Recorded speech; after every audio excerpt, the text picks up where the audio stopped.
By now, many of you may have seen this video that ABC 13's Roxie Bustamante posted on social media. As you can see here, this is a massive convoy of first responders from right here in our area heading east on I-10 to help our neighbors deal with so much devastation.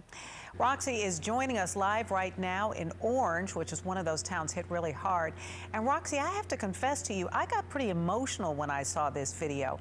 It was just a reminder of just how big our hearts are and the fact that we immediately wanted to help our neighbors like they've helped us in so many situations. What was it like for you? That's exactly how it was. I'm actually fighting back tears just hearing you talk about it, because that's how it was when we actually were driving up to it. At first I thought someone got hurt, maybe it was an accident, or maybe there was damage on the road. But when we got closer, that's when I saw the line of first responders. I even saw some from San Antonio, which I just moved from, Fort Bend County, Harris County, even Dallas. And when we got closer and closer, that's when we could see that the line was so long, we couldn't even see the beginning of it. At least 100 first responders traveling east. And, you know, I watched our coverage overnight, too, as well as our crews battled, Hurricane Laura. And my heart just sank, knowing that there was families who maybe stayed and didn't get out. So when I saw this line of first responders, it was hope for the people who were out there, and they know that help is coming to them. And this is what we do.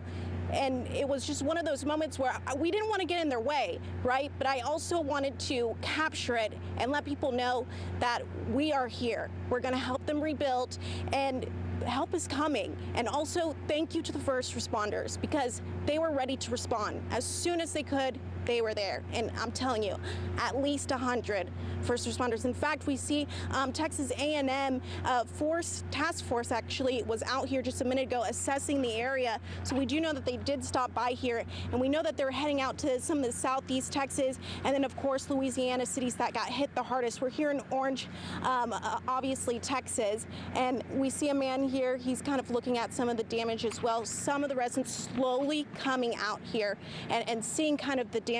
I want to show you what it looks like here in just what is a neighborhood street. Right here behind us, it looks like a jungle, debris everywhere. This man just came back. He was staying with his brother in Waco. This tree completely toppled over. If it had gone the other way, his house would have been destroyed. He said other than that, he's missing maybe a couple shingles, and the power's out. Lucky. And fortunately, no one was killed here in Orange, Texas.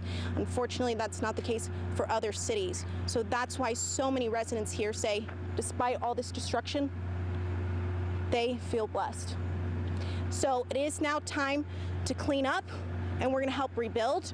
That's what we're out here for. So a lot of people are just kind of slowly coming back out, trying to assess the damage. Again, we did have that Texas A&M task force out here. They are also looking at the structure damage. We also had Governor Greg Abbott out here in Orange, Texas, also assessing the damage. A lot to clean up, but together we can get through this. Reporting live in Orange, Texas, Roxie Bustamante, ABC 13 Eyewitness All right, News. Roxie, thank you so much. And